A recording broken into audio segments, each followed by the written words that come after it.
ಎಲ್ರಿಗೂ ನಮಸ್ಕಾರ. ಈ ವಿಡಿಯೋದಲ್ಲಿ ಕನ್ನಡ ವ್ಯಾಕರಣ ಅಂದರೆ ಏನು ಅನ್ನೋದ್ರ ಬಗ್ಗೆ ಹೇಳಲಾಗಿದೆ. ಇನ್ನು ಕನ್ನಡ ವ್ಯಾಕರಣ ಸುಲಭನ ಅಥವಾ ಕಷ್ಟನ ಅಂತ ಕೇಳಿದರೆ, ಕನ್ನಡ ವ್ಯಾಕರಣ ಅರ್ಥ ಮಾಡಿಕೊಂಡ್ರೆ ತುಂಬ ಸುಲಭ ಮತ್ತು ಸರಳ ಆಗಿರುತ್ತೆ. ಭಾಷೆ ನಮ್ಮ ಭಾವನೆಗಳನ್ನು ವ್ಯಕ್ತಪಡಿಸುವ ಒಂದು ಸುಂದರ ಸಾಧನ. ಆ ಭಾಷೆಯನ್ನು ಸರಿಯಾಗಿ ಸುಗಮವಾಗಿ ಬಳಸಲು ಸಹಾಯ ಮಾಡುವ ನಿಯಮಗಳ ಒಂದು ಸಮೂಹ ಅಥವಾ ಗುಂಪನ್ನು ನಾವು ವ್ಯಾಕರಣ ಅಂತ ಕರಿತೇವೆ. ಭಾಷೆ ನಮ್ಮ ಭಾವನೆಗಳನ್ನು ವ್ಯಕ್ತಪಡಿಸುವ ಒಂದು ಸುಂದರ ಸಾಧನ. ಆ ಭಾಷೆಯನ್ನು ಸರಿಯಾಗಿ ಸುಗಮವಾಗಿ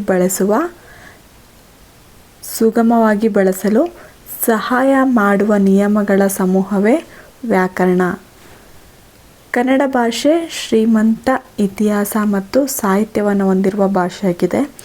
ಈ ಭಾಷೆಯನ್ನು ಶುದ್ಧವಾಗಿ ಮಾತನಾಡೋಕ್ಕೆ, ಬರೆಯೋಕ್ಕೆ ಮತ್ತು ಅರ್ಥ ಮಾಡಿಕೊಳ್ಳೋಕ್ಕೆ ವ್ಯಾಕರಣ ತುಂಬ ಮುಖ್ಯವಾದದ್ದು. ಈ ಭಾಷೆಯನ್ನು ಶುದ್ಧವಾಗಿ ಮಾತನಾಡೋಕ್ಕೆ, ಬರೆಯೋಕ್ಕೆ ಮತ್ತು ಅರ್ಥ ಮಾಡಿಕೊಳ್ಳೋಕ್ಕೆ ವ್ಯಾಕರಣ ತುಂಬ ಮುಖ್ಯ. ಅಕ್ಷರಗಳು, ಪದಗಳು ಮತ್ತು ವಾಕ್ಯಗಳು ಹೇಗೆ ರೂಪುಗೊಳ್ಳಬೇಕು ಅನ್ನೋದನ್ನು ವ್ಯಾಕರಣ ನಮಗೆ ಕಲಿಸುತ್ತೆ. ಅಕ್ಷರಗಳು, ಪದಗಳು ಮತ್ತು ವಾಕ್ಯಗಳು ಹೇಗೆ ರೂಪುಗೊಳ್ಳಬೇಕು ಅನ್ನೋದನ್ನು ವ್ಯಾಕರಣ ನಮಗೆ ಕಲಿಸುತ್ತೆ.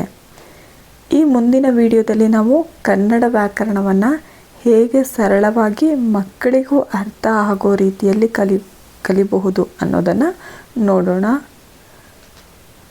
ವ್ಯಾಕರಣ ಕಲಿಯೋದು ಕಷ್ಟ ಅಂತೂ ಅಲ್ವೇ ಅಲ್ಲ. ಸರಿಯಾದ ರೀತಿಯಲ್ಲಿ ಕಲಿತ್ರೆ ಅದು ತುಂಬ ಆಸಕ್ತಿದಾಯಕವಾಗಿರುತ್ತೆ. ಈ ವಿಡಿಯೋ ನಿಮ್ಗೆ ಇಷ್ಟ ಆದರೆ ಲೈಕ್ ಮಾಡಿ, ಶೇರ್ ಮಾಡಿ, ಸಬ್ಸ್ಕ್ರೈಬ್ ಮಾಡಿ. ಧನ್ಯವಾದಗಳು.